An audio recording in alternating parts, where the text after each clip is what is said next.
pilots to produce another creepy, unsettling show with awesome female leads. I know it's easy to just write off Knights of Guinevere as Dana Terrence venting about Disney, and due to the show having her distinctive art style, let's not forget that Zach Marcus, who was also a TV writer for The Owl House in Star Vs, and John Bailey Owen, another TV writer for Clarence, Future Worm, and The Owl House, are also co-creators. I'm sure there are years in the industry that they've experienced their fair shares of highs and lows of working within animation, and possibly dealt with the heavy hands in their creative process. Knights of Guinevere feels like a warning to young creatives to not solely rely on corporate suits to achieve your artistic dreams, which already goes beyond my expectations for this pilot alone. This review will also serve as like my little theory crafting of what I believe are the show's themes and overarching message from what the pilot has already shown so far. If you agree with me or have a different interpretation, please let me know in the comments. I'd love to hear the ideas.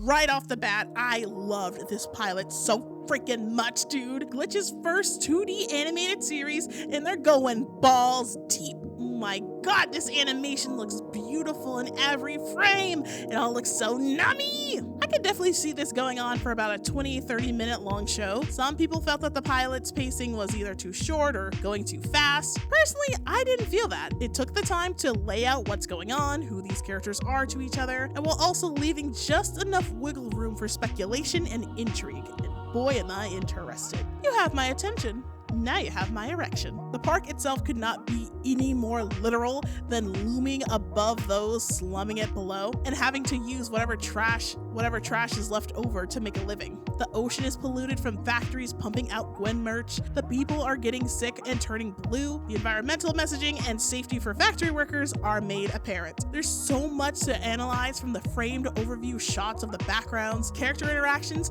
that let you think for yourself. Oh my gosh, it's been too long. Sorry, I've been so burned out from too much media needing to explicitly explain so much to audiences that either need it or lack the attention span to comprehend what they just saw, that it's so damn refreshing that I can let my analytical brain run wild this time. I feel free! I love the idea of the roles that the cast could be playing and what they could imply for the overall message of the series. Guinevere herself represents art or creation and the personal connection she builds with fans. She was made by Olivia from possibly a place of grieving and joy of her absent mother, but Gwen is also the mascot and poster child of the park that's getting sucked dry by a corporation blinded by greed to the point of literally poisoning their own audience from mass production of products. She's an easy stand-in for Mickey Mouse, but she's also your Bugs Bunnies, your Pikachus, and so on. Gwen is more than a fictional character in this world. She's the damage done and spread from being an economic commodity. We see her face defiled on the posters and statues, but not enough of that anger is being directed toward the big wigs in charge. She's the face of the park and thus made an easy target to objectify and vilify, and the fact that she's a female mascot makes it all 10 times worse. A character like Andy, who is pessimistic about working as a park engineer, she knows that she's just another cog in the machine of Guinevere, which unfortunately also brings her social status down. Andy could not give two shits about working at the park itself, but at the end of the day, she knows that rent is due and lights need to stay on. Dee has to at least be in her late 20s, early 30s, but has a large gray streak in her hair, clearly from stress due to work and public scrutiny that no one gives her a break for it. Perhaps in childhood, Andy was once mesmerized by Gwen, but has grown up and put that part of herself aside to be a somewhat functioning adult in a failing world. The more I think about Andy, the more all too real she feels like the modern day millennial. Andy could represent themes of morality when it comes to working for a dirty company. It's just work, but her contributions are also hurting those suffering alongside her. Also, there's no doubt in my mind that she has the blue lung, you guys. When she spat to shake Sparky's hand, we didn't see any blue in his spit, but after shaking his hand, what do we see? We see some blue from Andy's hand transferring over to his. Coincidence? I think not. And then there's Francesca, a factory worker by day and scrap collector by night, who yearns to work as an engineer for the park. Despite the downside of living below the park and the awful living conditions, Frank still holds on to her childlike sense of wonder. Inspired by Guinevere and wants to help bring joy to children like when she was a kid. Franklin also works with Sparky, who I'm 99% sure is a gay older man, like he's reading an underwear magazine full of men. That could be a red herring or he could be gay. But if he is, old man Yowie for the win! They collect scraps and trash that gets thrown thrown away from the park and either resell or repurpose it for people's homes, boats, and sense of living. They are literally living off of the table scraps of the elites on high just to get by. Themes of classism. Oh, how the lower class are forced to survive off the scraps of those above them. Oh, you love to see that theme of classism.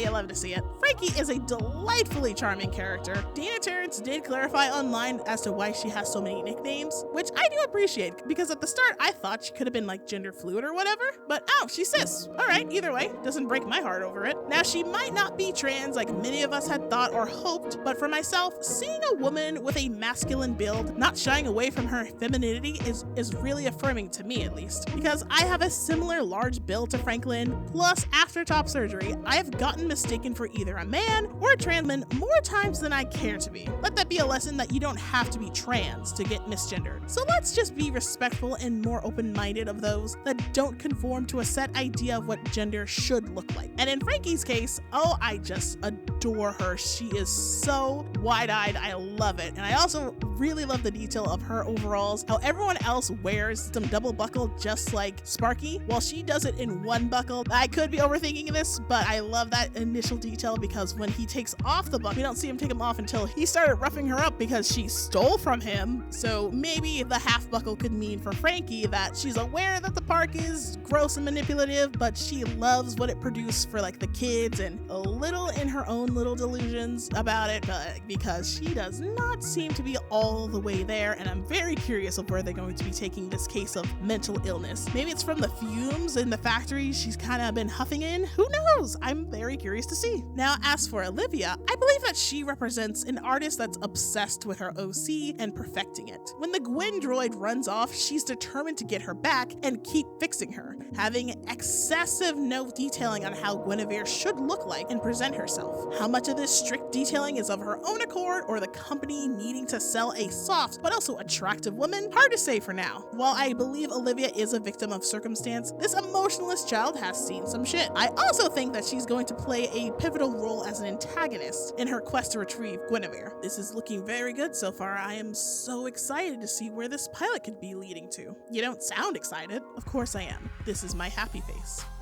No notes. It was, and dare I say, the perfect pilot. Well-paced, backgrounds indicated a ton of world building, beautiful character designs, and commentary on the ripple effects of corporate art is just fantastic. And I want, nay, need more. Glitch has the opportunity to do the funniest thing here. Beyond giving the middle finger to Disney, but to every corrupt corporation to wring dry the dreams of artists and cut down their creative visions. Knights of Guinevere has the makings of being the next gen flagship show that demonstrates the importance of indie animation. I look forward to seeing more, plus those nostalgic creepypasta promos for the merch is just icing on the perfect cake that I already want in my mouth now. And that's all I have to say for now. Let me know what you guys think below. Okay, I love you. Bye!